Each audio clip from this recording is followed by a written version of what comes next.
وحوارنا كالعاده دخله صغيره في تونسنا اليوم حبيت الدخله هذه تكون من قناه مصريه نورمالمون شقيقه. تفرج معايا شو عدت، تفرجوا بعض. بعد ما ضاعت تونس، لان تونس ما فيهاش جيش. تونس نقطه الضعف اللي فيها لا يوجد فيها جيش يحميها، انما فيها ارهاب يملكها.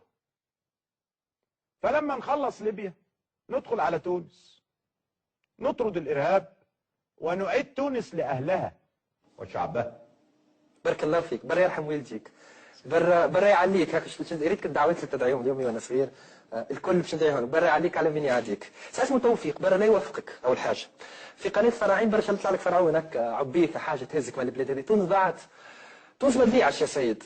كان تليق بيك تسميه السيد، وكان تليق بيك تسميه الاعلامي. تونس عندها رجال ونساء باش تغفلها. تونس عندها جيش، عندها جيش قوي وما يقتلش المتظاهرين. تونس جيشها حماة ثورتها، ما قتلش المتظاهرين. يمسخ سامحني دكتور انفعلت لانه لا يستحق الا هالعبارات. ما عرفش يعني يعتدي على سياده الدوله. قال لك بعد ما نخلص ليبيا حندخل على تونس نطهرها. سامحني لو منفعل لو ساعات لانه شيء اقوى مني. ما عرفش تعليقك. نبدا